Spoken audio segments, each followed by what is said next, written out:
A aula de hoje é Servos de Cristo a partir das bases da igreja. A nossa visão. A igreja local é uma comunidade cristã em comunidades de base que podem ser chamados grupos familiares, grupos pequenos, células. A vida e a missão da igreja fluem das bases e encontram expressão coletiva nas celebrações e atividades da igreja como corpo. Na apostila que mandamos para vocês, página 1, e eu sempre peço que vocês façam uma leitura prévia, nós desenvolvemos este conceito. A visão. É muito importante a igreja ter uma visão. O pastor John Roberts diz que visão mais visão é igual a divisão. Por isso, na igreja dele, ele fez um esforço muito grande para que a visão fosse compartilhada por todos, e ele conseguiu isso.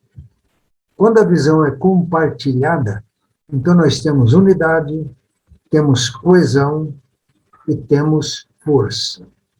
Nós estamos falando aqui naquilo que convencionalmente a gente chama de igreja em células, ou a igreja local vivendo como uma comunidade do reino de Deus em comunidades de base. As células, ou grupos pequenos, ou grupos familiares, são essas unidades de base da igreja. Nós vamos colocar aqui alguns princípios desta visão de igreja. Cada crente um ministro, já repetimos isso tantas vezes. Cada casa uma igreja, isto é, a igreja nas casas. E a igreja local é vista como um centro de treinamento. É necessário que nós tenhamos uma trilha de treinamento para que o membro, quando entra na igreja, ele vai percorrer um caminho. Ele começa, recebe instrução sobre os primeiros passos, formação cristã, treinamento para exercício de ministérios, até que ele se torne realmente um ministro. Então, nesta visão de igreja, a gente tem que ter em mente este propósito. Cada pessoa que entra na igreja, ele começa numa estação dessa trilha e até chegar ao ponto de um crente maduro, ministro e exercendo ministérios. E a igreja local é um centro de envio, de evangelização na cidade, evangelização no estado, no país, evangelização de grupos marginalizados e evangelização transcultural, que a gente chama de missões. Agora, faço uma pausa. Isso, se vocês não leram ainda a apostila, quando estiver estudando a apostila, o que nós estamos pedindo como reflexão é isso. O que na prática significa cada casa uma igreja, cada crente um ministro, e a igreja como centro de treinamento e envio. E vamos pensar na nossa igreja, e vamos pensar em que nós precisamos de desenvolver, de crescer. Hoje nós vamos ver um pouco os fundamentos desta visão. Nós temos fundamentos bíblicos, fundamentos teológicos, fundamentos históricos e fundamentos práticos. Aqui a gente poderia dar um curso sobre isso. Então, hoje nós vamos ver rapidamente estes fundamentos. Fundamento bíblico. Como nós fundamentamos esta visão e prática da igreja? Uma igreja local, vivendo como uma comunidade cristã, em comunidades de base. Não uma igreja que apenas tenha grupos pequenos, mas uma igreja na qual os grupos pequenos, ou células, sejam comunidades de base da igreja. Essa figura célula, eu já disse no outro curso, é uma figura da biologia. A célula de uma célula que vai se multiplicando, nós temos a formação de organismo vivo, como o nosso corpo, organismo vivo, chega a ter trilhões de células. Então, um grupo pequeno como comunidade de base da igreja, é um grupo que tem em si a vida de Cristo. Um grupo pequeno, ele já vive em comunhão, em comunidade, e esta vida de Cristo presente nesse grupo pequeno pode se multiplicar em outras células até formar ou fazer parte do corpo de Cristo. E quais fundamentos bíblicos? No ministério de Jesus, é um estilo de ministério de Jesus. Ele começou, eu já disse isso, vou repetir, chamando os seus discípulos. Isto é, ele começou já chamando aqueles que haveriam de serem sucessores dele.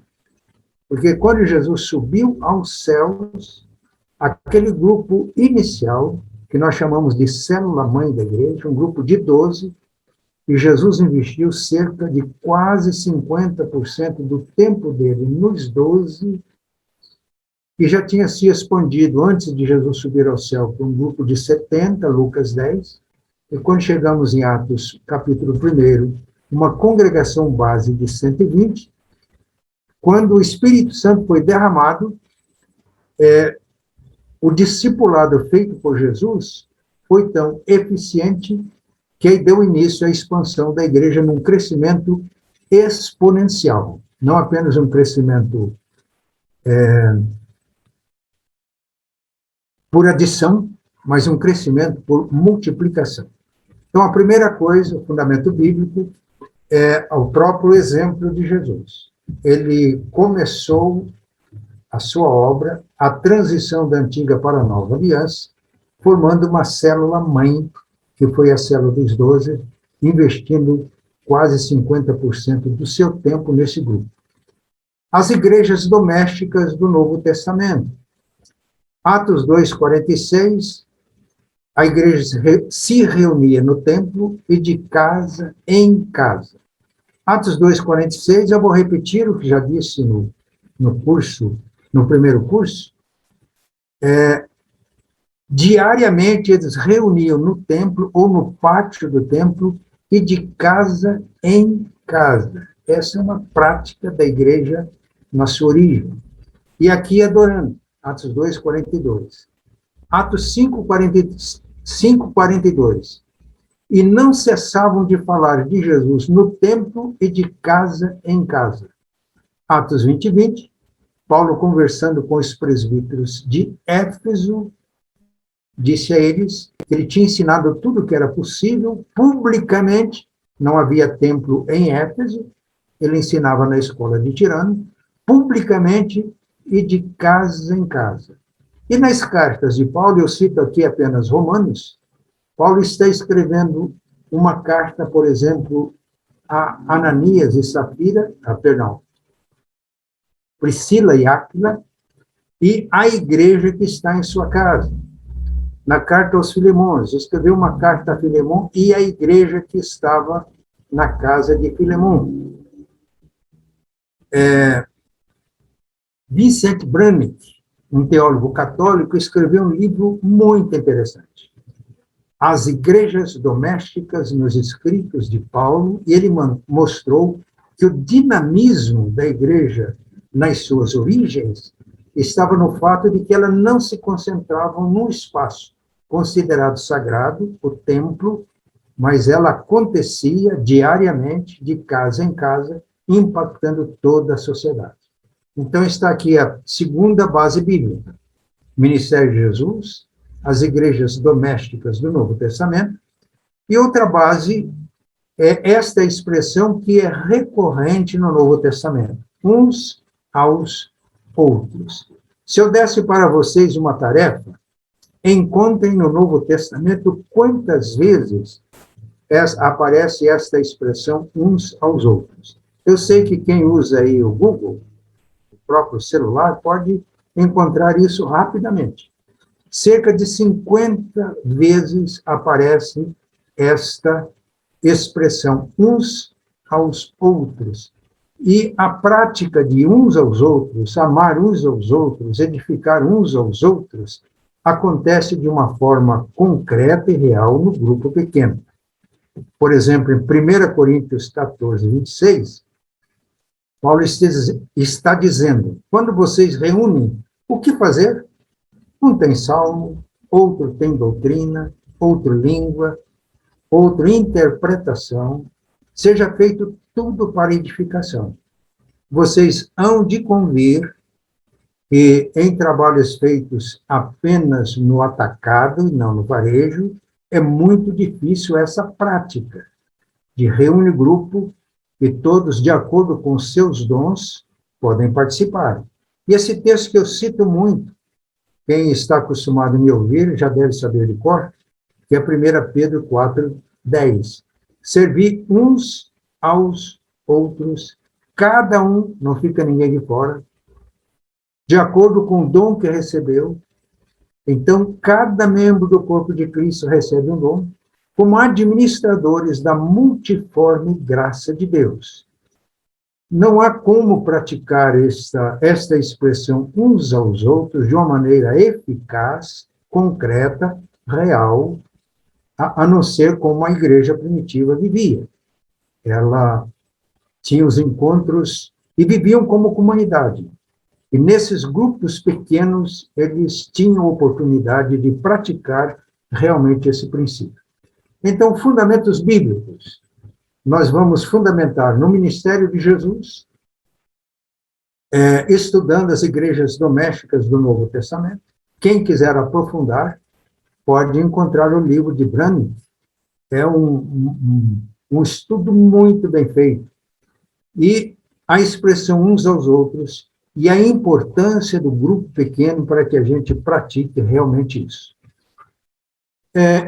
Fundamentos teológicos. Primeiro é a natureza comunitária da fé cristã. A comunidade original, eu desenvolvi isso no primeiro curso, é a Trindade. Nós cremos em Deus, num Deus que subsiste em três pessoas iguais em poder e glória, formando uma unidade. Pai, Filho e Espírito Santo, com funções diferentes. Quando lemos a Bíblia, a criação e a providência estão sempre ligadas ao Pai, a redenção ao Filho e a santificação e a vida interior ao Espírito Santo. E quando Deus criou o ser humano à sua imagem e semelhança, o que caracteriza essa imagem é que o homem não foi criado um indivíduo isolado, foi criado homem e mulher, dois diferentes, que quando se unem, dois diferentes, quando se unem, formam uma unidade, uma só carne, e gera vida. É assim que a sociedade é formada. A família é a célula-mãe da igreja. E a família ampliada, ela são os nossos círculos de relacionamentos, e no caso do povo de Deus, Israel. Se a gente lê a Bíblia, a gente vai perceber a importância da família em Israel. E a igreja, como já vimos, a igreja é o corpo vivo de Cristo. Uma igreja local é uma expressão desse corpo vivo, mas funcionando de uma maneira concreta, real, através de grupos pequenos que são comunidades de base. Aqui a ênfase cai nos relacionamentos e não nas realizações. Se a gente lê as genealogias no Antigo Testamento, a genealogia mundana é a genealogia de Caim. E aí nós temos realizações na genealogia de Caim, desenvolvimento da agricultura, desenvolvimento artístico, música, desenvolvimento, construção de artefatos. E quando a gente lê a genealogia piedosa de Sete, não há menção em realizações, mas nos relacionamentos. Enoque andou com Deus. Noé andou com Deus. Ele era íntegro entre os seus contemporâneos. Houve uma corrupção geral, quando a genealogia de Sete se misturou com a de Caim, e Deus resolveu destruir a humanidade, e a humanidade toda foi salva por meio de uma família, a família de Noé, e com a aliança de Noé ele recomeça a humanidade. Quando Deus dá início à história do povo de Deus no Antigo Testamento, Israel, Gênesis 12, foi através de uma família, a família de Abraão. E a promessa foi esta: em ti e na tua família serão abençoadas todas as famílias da terra. Então, essa família básica, essa célula-mãe do povo de Deus no Antigo Testamento, recebeu uma bênção e a promessa para os descendentes, e a promessa era para abençoar todas as famílias da terra. Deus tem esse propósito hoje. Nós devemos e podemos funcionar no que eu chamo de atacado, nossas reuniões públicas, mas se nós não funcionarmos no varejo, nós vamos ter dificuldade de alcançar todas as famílias da terra. E o segundo princípio teológico é o princípio do sacerdócio universal dos crentes. Esta afirmação que fazemos sempre, cada crente um ministro, está aqui. O que aconteceu a partir de Constantino? O ensino claro do Novo Testamento, que cada crente é um ministro, ela foi sendo modificada. E ministro de Deus voltou a ser como no Antigo Testamento, os sacerdotes, os clérigos ordenados. E aí começou a corrupção da igreja e começaram os problemas que vieram afligir a igreja. Lutero, ele cita 2 textos como textos-chave clássicos para esse princípio do sacerdócio universal dos crentes. 1 Pedro 2, 4 a 5, chegando-vos para ele, para Jesus, a pedra que os homens rejeitaram, mas para com Deus eleita e preciosa, também vocês mesmos, como pedras vivas, são edificados casa espiritual, não casa de pedras, para que vocês sejam sacerdócio santo para oferecer sacrifícios espirituais agradáveis a Deus. Então, a igreja, ele é um edifício vivo, é uma casa espiritual, e toda a igreja aí se torna um sacerdócio. Cada crente é um sacerdote. Quando a gente lê na carta aos Hebreus, capítulo 10, o autor diz que nós devemos ter ousadia para entrar no Santo dos Santos pelo novo e vivo caminho que Jesus nos consagrou pelo véu, isto é, pela sua carne e pelo seu sacrifício. Então, depois que Jesus morreu, e depois que ele fez aquela afirmação, está consumado, o véu que separava o Santíssimo, o Santo dos Santos, do santuário, rasgou-se de alto a baixo.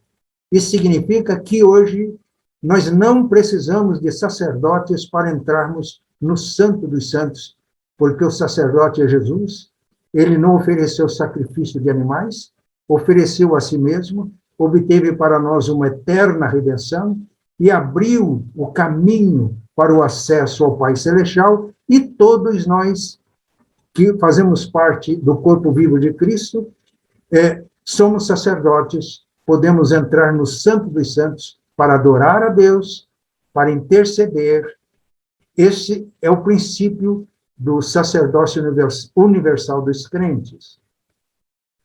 Quando, a partir de Constantino, a igreja começou a voltar aos odres velhos, começou outra vez a ser instituídos sacerdotes como no Antigo Testamento, e aquilo que a gente chama hoje de clericalismo. Qual é o desafio para nós hoje? É nós nos voltarmos ao ensino claro das Escrituras e passarmos a efetivamente exercer este princípio. A reforma do século XVI descobriu esse princípio bíblico, expôs, principalmente Lutero, mas, por razões históricas, pessoais dos reformadores, esse princípio não foi vivido como devia ser nas igrejas reformadas. E, então, é um princípio que deve ser redescoberto e deve ser praticado. O princípio do sacerdócio universal, sacerdócio de todos os crentes, ensina para nós o princípio da inclusão de todos os crentes nos ministérios do povo de Deus.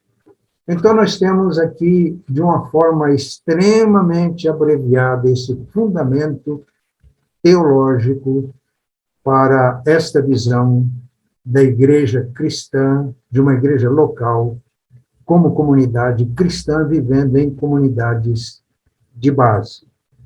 Agora, fundamentos históricos. Primeiro, o exemplo da igreja primitiva, que adorava, evangelizava, ensinava no templo e de casa em casa.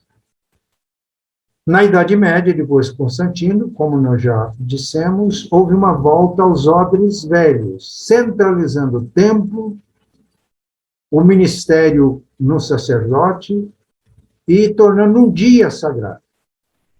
Na igreja primitiva, o templo é primeiro o coração do crente, né? Deus habita no crente, mas também a presença de Deus e a habitação de Deus na comunhão dos crentes. Que é 1 Coríntios 3, 16 a 17. O santuário de Deus, que são vocês, é sagrado. Quem destruir esse santuário, Deus destruirá. Que santuário? A comunhão dos crentes. Então, Deus habita, o corpo do crente é templo do Espírito Santo, e a comunhão dos crentes é templo do Espírito Santo. E Jesus disse que onde estiverem 2 ou 3 reunidos em meu nome, eu estou no meio deles. É a presença de Jesus, presença real, que torna um grupo pequeno uma célula viva do corpo de Cristo. Não é qualquer grupo pequeno, mas o grupo pequeno reunido em nome de Jesus, com a presença viva de Jesus, com a manifestação do poder de Jesus através dos dons espirituais e cumprindo o propósito de Jesus, que é alcançar as pessoas. Um grupo pequeno vivendo assim é uma célula viva do corpo de Cristo.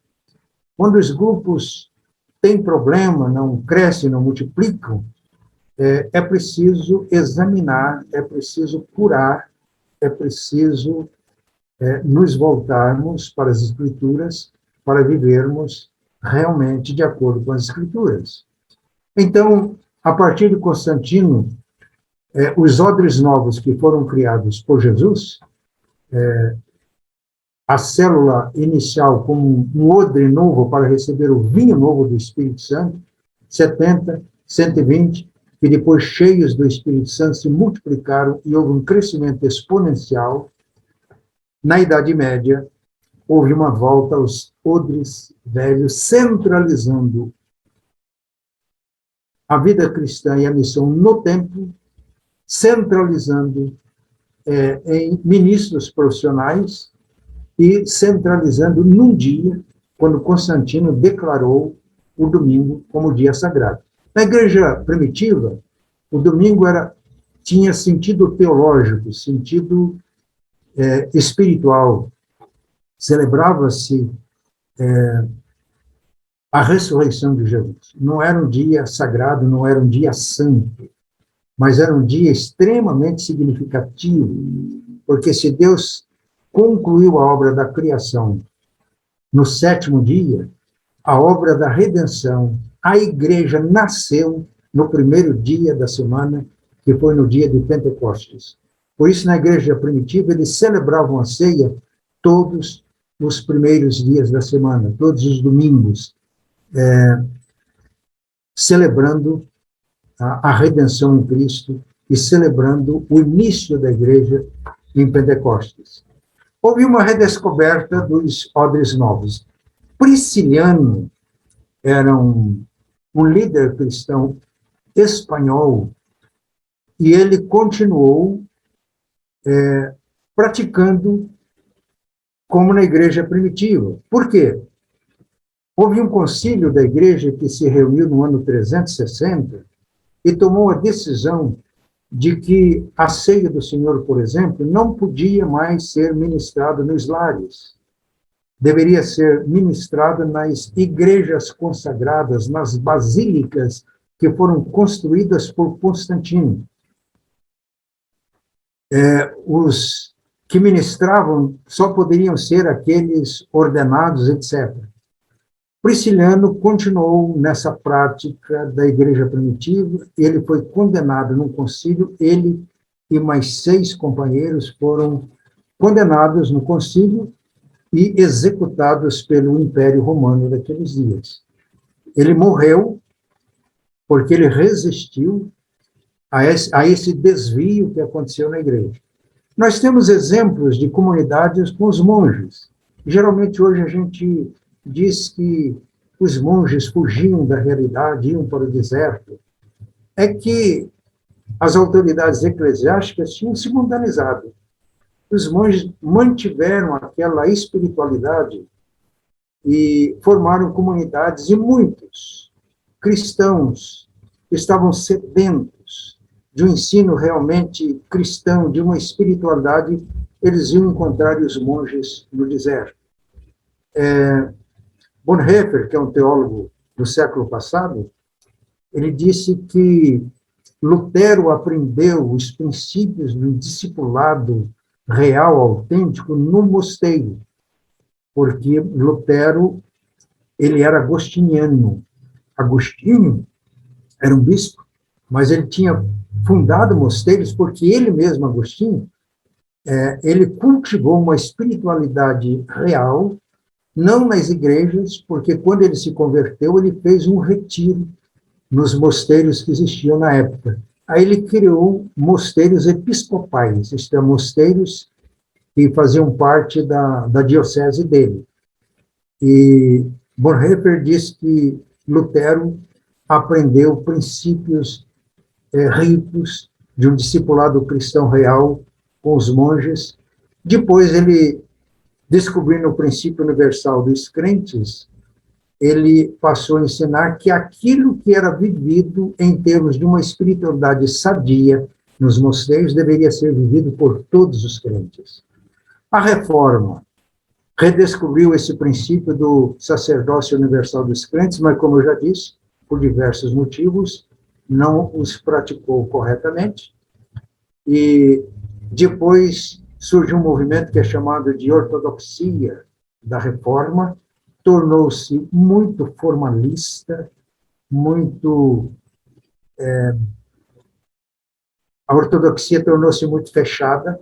Aí surgiram dentro do movimento da Reforma grupos como os pietistas, os moravianos, e eles criavam, por exemplo, os pietistas, eles criavam grupos onde eles desenvolviam tudo isso que nós estamos falando, acontecia na igreja primitiva, em grupos pequenos que eles chamavam de eclesiola, essa é a igrejinha na eclesia. Igrejinha, isto é, grupos pequenos na igreja para desenvolver a espiritualidade da igreja. O mesmo aconteceu com os moravianos e, mais tarde, John Wesley, que era da igreja episcopal, ministro da igreja episcopal, ele liderou aquele grande movimento. Ele chegou a criar 10.000 classes, que são grupos pequenos, e ele organizou isso com supervisores, com superintendentes, que mais tarde vieram a ser chamados bispos. E o movimento de John Wesley, muitos historiadores afirmam que ele salvou a Inglaterra de uma revolução sangrenta, como aconteceu na França. Então, irmãos, durante toda a história da igreja, eu estou dando aqui um resumo, resumidíssimo, nós vamos encontrar sinais, e tem um teólogo chamado Emil Brunner, ele afirma que são esses grupos que funcionam como células que mantiveram a vitalidade da igreja ao longo da sua história. Eu coloco aqui como segunda reforma, é o movimento moderno, que começou na Coreia e tem se desenvolvido no mundo inteiro. E uma das pessoas que mais tem contribuído para tornar claro os princípios é Bill Beckham, que escreveu um livro importante, A Segunda Reforma, que o Juninho, o nosso licenciado Cléber, se já não terminou, ele está estudando esse livro. Este é um livro preciosíssimo, porque ele sistematiza de uma maneira rica tudo isso que nós estamos falando agora num livro. Muito bem. Agora, além dos fundamentos bíblicos, teológicos, históricos, nós temos fundamentos práticos. Por exemplo, é a mobilização de todos os crentes, não de apenas alguns, porque a igreja, quando funciona só no atacado, reuniões nos templos, eventos que são promovidos, sempre funciona um aos outros, palestras, pregações, tudo isso é importante, não se descarta isso, mas quando a igreja funciona como uma comunidade cristã em comunidades de base, há uma oportunidade de mobilizar todos. Em todo lugar, não fica restrito ao templo, as casas podem se tornar centros de adoração, de ensino, de radiação do evangelho, e em todo o tempo, não apenas nos domingos. Quando a igreja funciona só no atacado, só com cultos públicos e programas e eventos públicos, geralmente ele fica muito restrito, porque não mobiliza em todo o tempo, diariamente, como nós lemos na Bíblia. Outra razão prática é que nos grupos pequenos a gente pode cultivar a comunhão, a gente convive, a gente passa realmente a conhecer pessoas. Quando eu dei o primeiro curso, eu dei o exemplo, eu participei de uma célula. Quando nós começamos em Londrina, eu comecei como líder de uma célula protótipo, e essa célula multiplicou e foi multiplicando, e eu participei de muitas células a partir da célula original. Numa delas, nós tínhamos um irmão, um empresário, que tinha muitos recursos financeiros. Converteu-se uma irmã da periferia e tinha necessidades. No encontro da célula, aquele irmão tomou conhecimento ali, porque vivia em comunhão, porque convivia, e ele procurou a líder e se dispôs a dar assistência de saúde que aquela irmã precisava. Ela teve toda assistência, não foi precisa a mesa diaconal, porque no convívio, aquele irmão percebeu a necessidade e, como ele tinha recursos, ele atendeu às necessidades. Por exemplo, a disciplina, no conceito de Calvino, é um elemento fundamental na igreja. Mas quando a gente não vive em grupos pequenos, é difícil a gente conhecer realmente problemas que estão afetando os nossos irmãos. A disciplina, quando tem que corrigir alguma coisa, é mais ou menos igual quando a polícia rodoviária surpreende alguém numa falta. Aquele que foi surpreendido é que pode arcar com as consequências. Quando se vive em grupo pequeno, não. Na minha experiência, dificuldades de desvios, eles são percebidos e tratados. Eu já tive experiência, por exemplo, de líderes de grupos pequenos que teve problema, e muitos deles, os irmãos ajudando, resolveram. Alguns teve que chegar ao conselho, houve disciplina, mas todas essas pessoas foram restauradas porque eles tiveram um acompanhamento efetivo através desse grupo pequeno que estava junto. Outro fundamento prático é a evangelização por relacionamentos. É fundamental que cada grupo pequeno, cada membro de um grupo pequeno tenha consciência da sua família ampliada, do seu círculo de relacionamentos. E um grupo pequeno deve empenhar-se intencionalmente para que todos aqueles que pertencem ao círculo de relacionamento de alguém que participa de um grupo pequeno, que não conheça Cristo, seja alcançado. Nem todos têm o dom de evangelista, mas quando nós funcionamos como grupo, aqueles que têm dons de evangelistas têm uma oportunidade muito grande de exercer esse dom, de cooperar para que os demais, todos, mesmo não tendo um dom de evangelista, todos participem na salvação de pessoas que estão sem Cristo. Um grupo pequeno, ele torna possível o crescimento em qualidade e em número, por causa de todas essas razões que eu disse. Um fundamento prático muito importante é que a estrutura de liderança de uma igreja que funciona como comunidade cristã e comunidades de base é uma rede de cuidado. Isso nós vamos ver no próximo slide. Vocês estão observando que sempre está aparecendo AP páginas. Eu estou fazendo aqui indicação de onde está isso que nós estamos vendo na apostila que todos vocês receberam.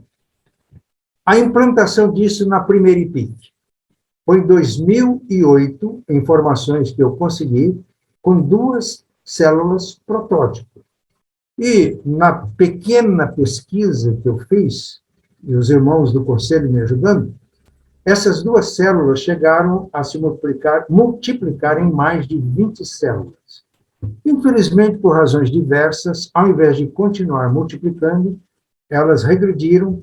Hoje nós temos cerca de 12 células, e o grande desafio para nós hoje é a retomada e o desenvolvimento desta visão. Os modelos são os modelos de Jetro e de Jesus. Eu não sei se dá para vocês verem, aqui a letra está um pouco pequena, mas nós mostramos aqui princípios que funcionam em qualquer corporação. Então, notem bem, no exército você tem a esquadra, que funciona lá na base, lá na frente da batalha. Aqui, meus irmãos, está um grupo pequeno, uma célula. Ela funciona nas bases da igreja, lá onde as coisas realmente acontecem. O princípio é de implementação. A gente chama aqui de chão de fábrica, né? Onde os operários trabalham, onde as coisas realmente acontecem. No exército, 50 já é um pelotão. E é o princípio da supervisão.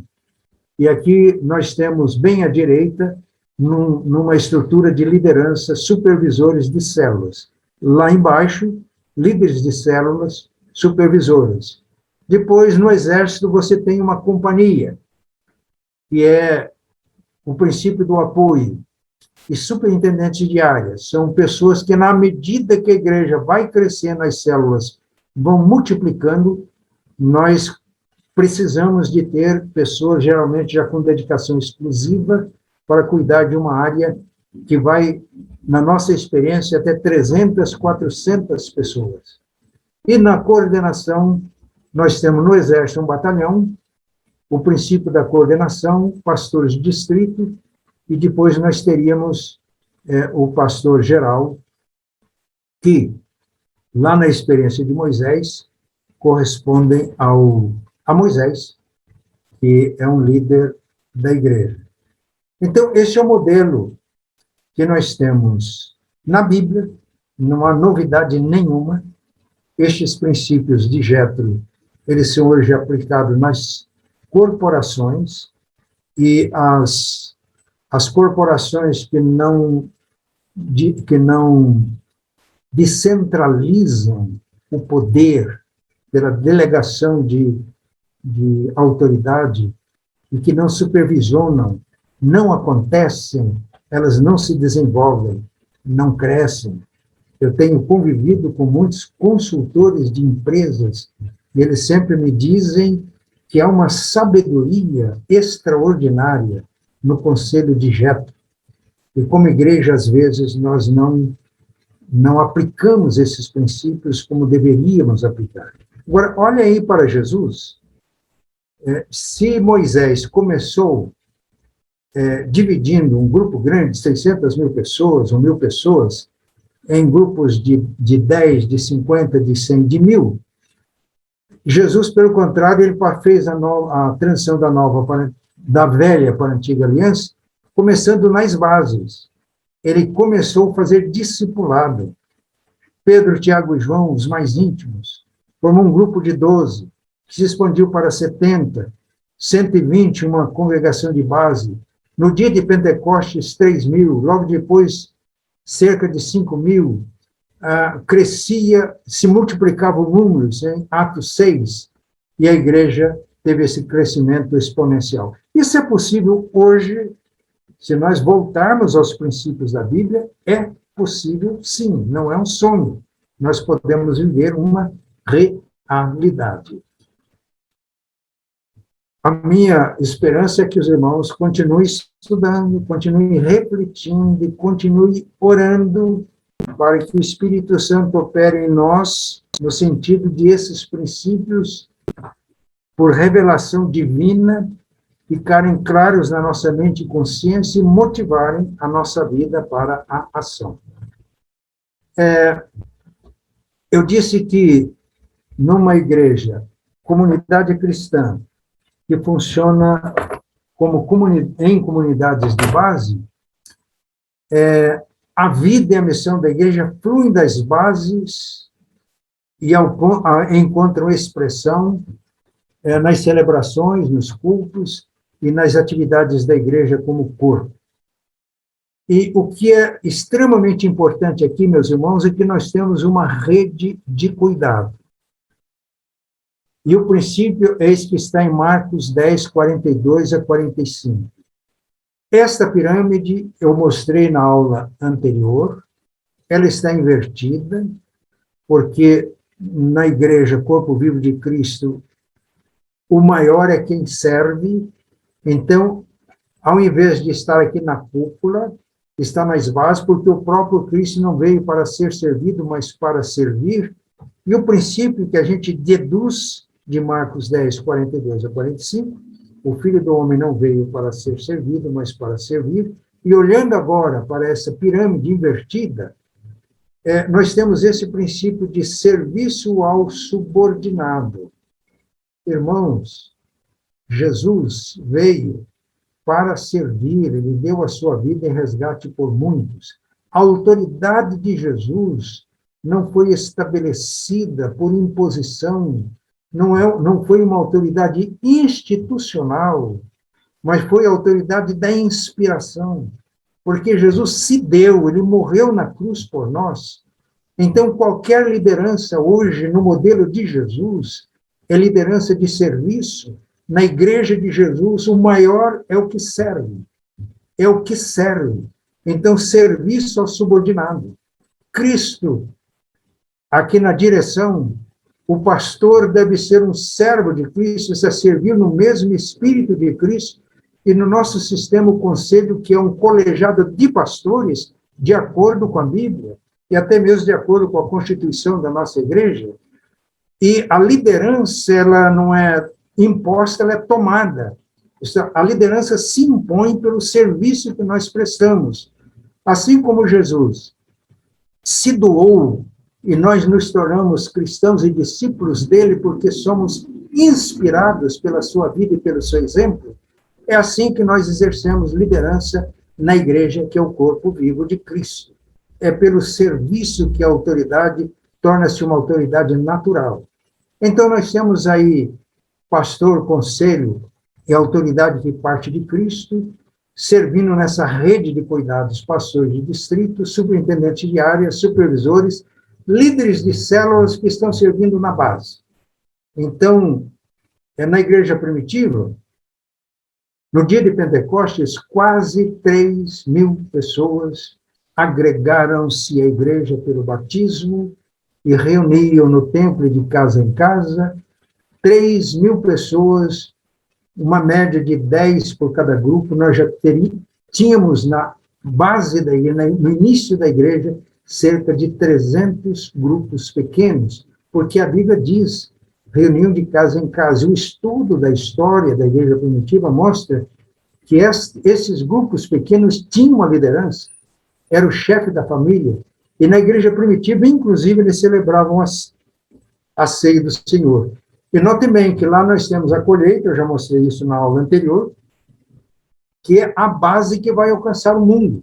Isto é, quando uma pessoa se converte, quando nós colhemos, quando nós ganhamos pessoas para Cristo, para Jesus, para o reino de Deus, a primeira assistência pastoral é na base. E quando isso acontece, elas vão se integrando naturalmente na igreja como corpo vivo de Cristo. Isso, meus irmãos, não é um sonho. Isto é uma realidade. Eu tenho dado exemplos. Eu dei uma vez um exemplo de uma pessoa que morava num condomínio de luxo e uma moça que morava numa periferia, num lugar extremamente perigoso, violento. A mesma coisa. Eles não entrariam num templo para ouvir uma pregação, principalmente essa pessoa de um condomínio de luxo. Eu estou dando exemplo de uma pessoa só.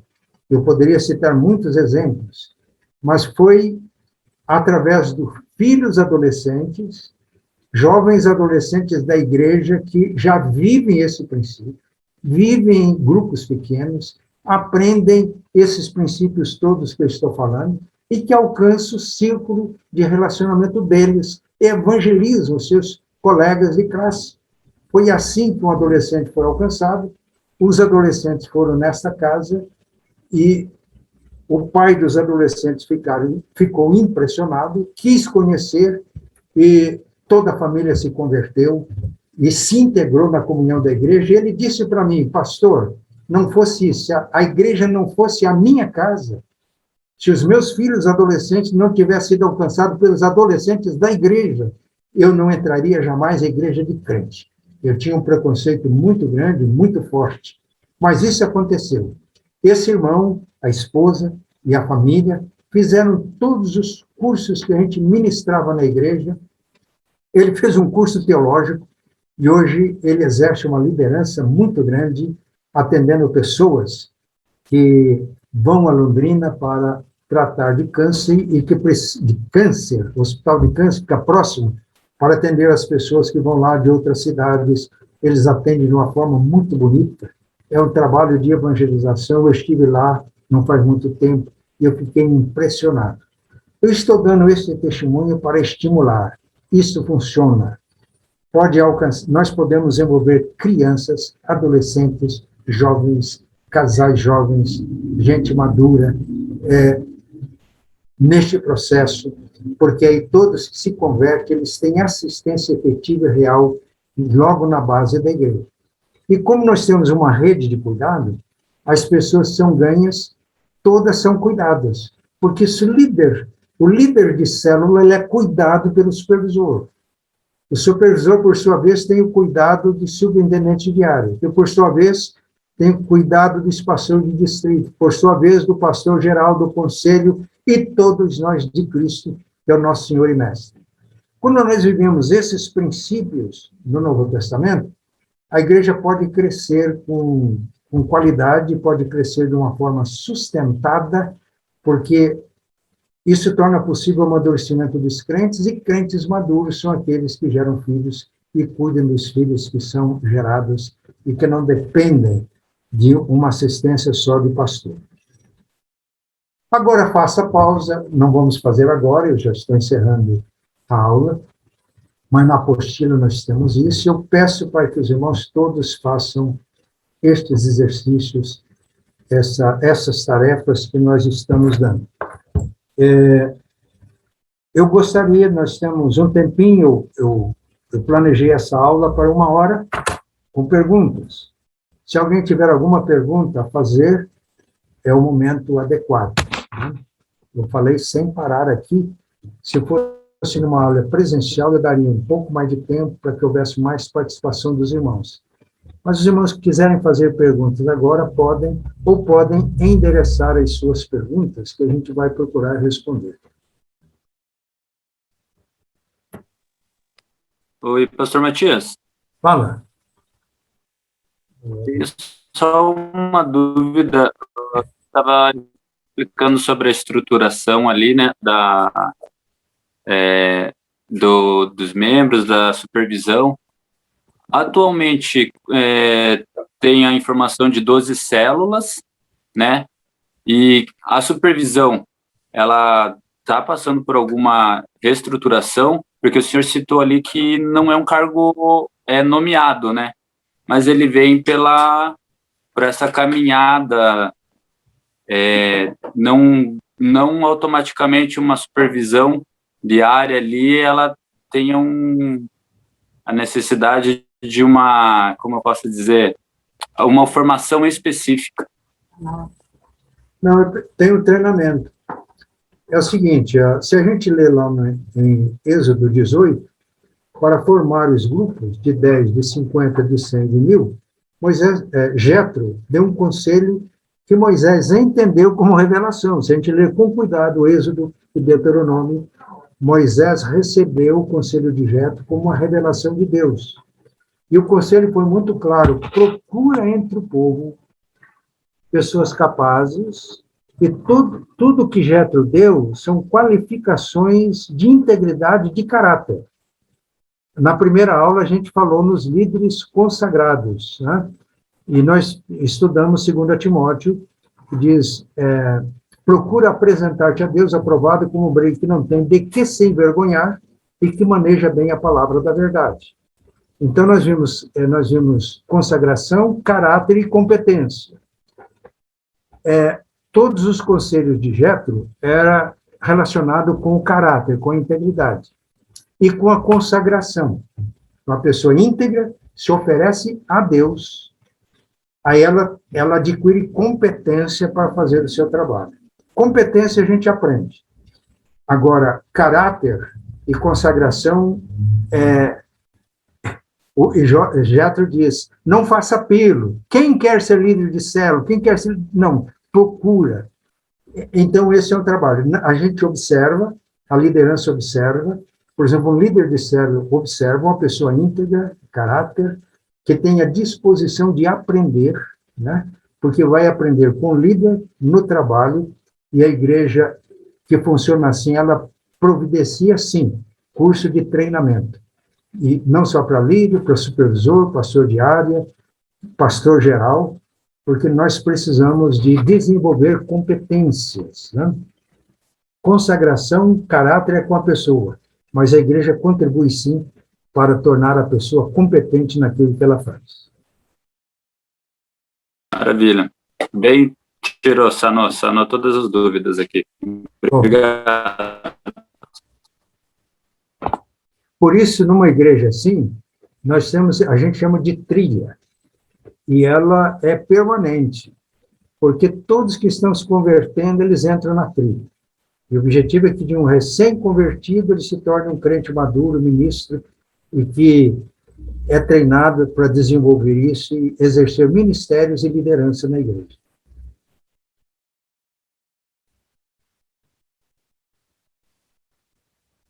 Eu já tenho visto pessoas que se convertem no grupo pequeno. Eu trabalhei desde o começo e eu tenho muitos pastores hoje que começaram assim. Hoje são pastores extremamente produtivos no reino de Deus, né? E outros continuam como líderes.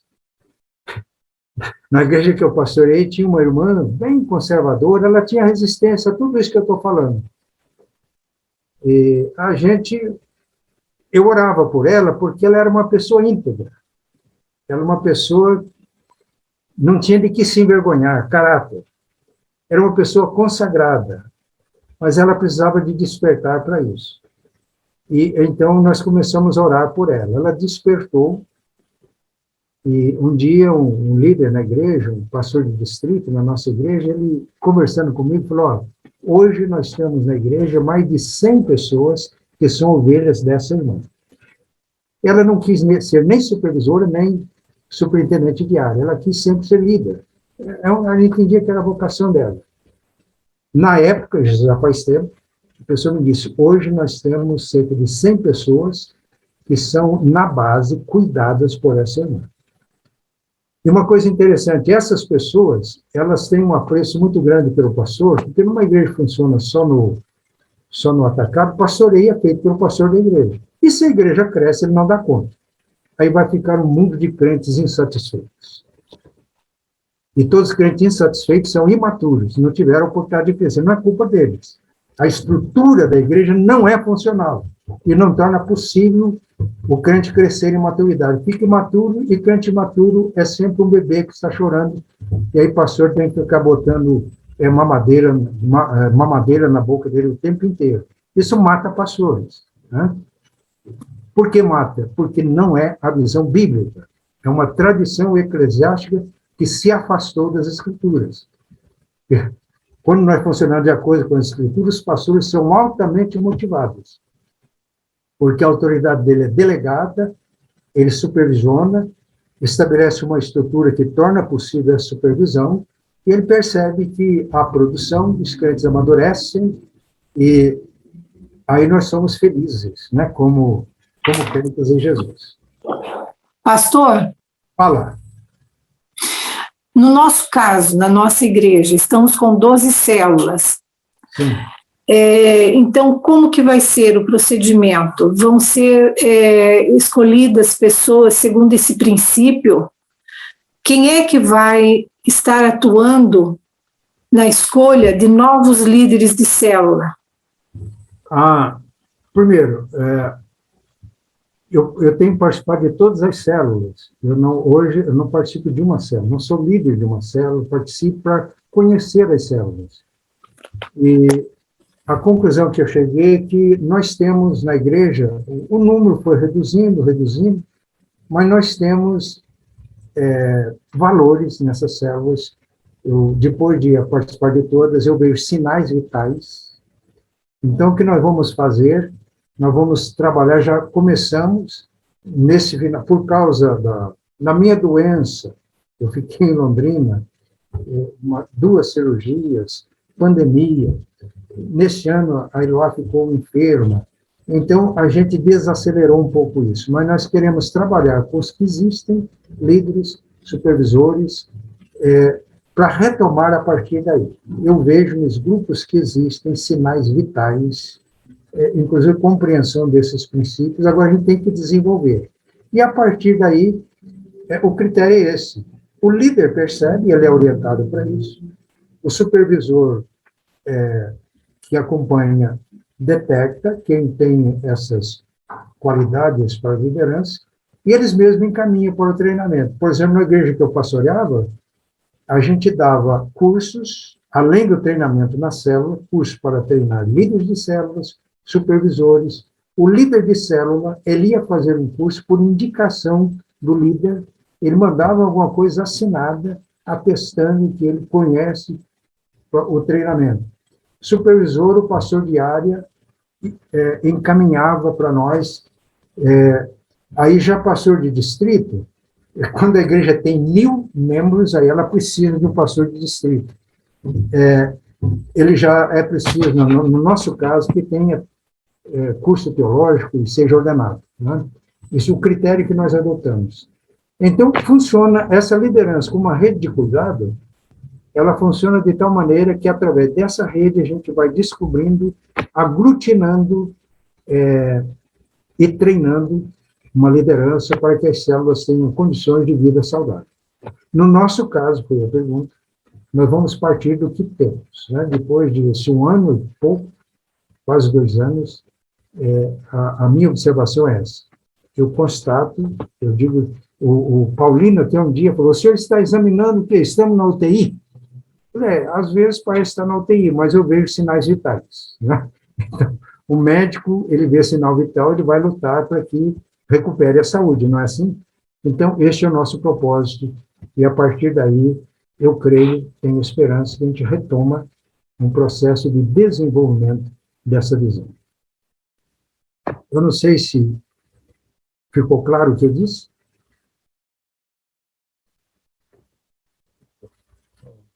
Foi claro, pastor, respondeu. Que bom. Então, é isso. Eu creio que nós vamos encerrar.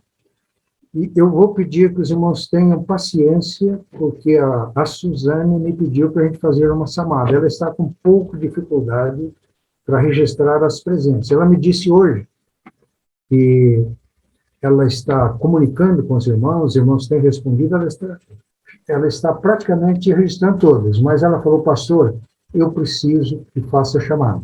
Então, por favor, vocês tenham paciência, eu já ia dispensar agora, mas o Arthur, que está me ajudando aqui, ele precisa de fazer essa chamada. Quem responder a chamada, nós vamos fazer uma oração, quem responder e quiser já ir saindo, a nossa aula terminou, tá ok? Mas eu peço um pouquinho de paciência para isso. Vamos fazer uma oração encerrando, e aí o Juninho, né, Juninho? O Juninho faz a chamada? Ok, o Juninho está com a lista, ele vai fazer a chamada. Pai, muito obrigado por esse momento, por este encontro. Nós te louvamos, ó Pai, pelo interesse dos irmãos de separar um tempo, dedicar a isso. E nós pedimos que o Espírito Santo continue operando nas nossas mentes e nas nossas consciências, para que nós percebamos, ó Pai, com absoluta clareza os ensinos da Tua Palavra. E, ó Pai, pedimos que Tu nos despertes também para a obediência à Tua Palavra, porque quando obedecemos, o Senhor opera, o Espírito Santo se manifesta, e aí nós aí nós percebemos como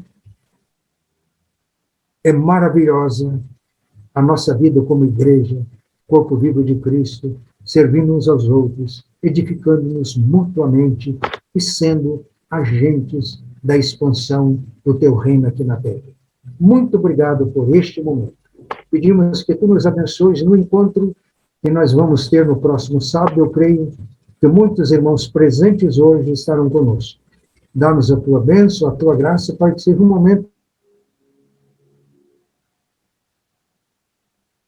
amor de Cristo. Amém. Okay. Um esclarecimento antes da chamada: os irmãos que não conseguirem participar do encontro ao vivo e assistirem pelo YouTube a aula, vocês dando um ok ali para a Suzane falando que assistiram a aula, já registra a presença de vocês também, através da mensagem. Ao vivo, assistindo depois, é só comunicar que ela registra como presença. Muito obrigado, irmãos. Boa noite. Deus abençoe. Um abraço virtual para todos. Boa noite. Boa noite. Boa noite.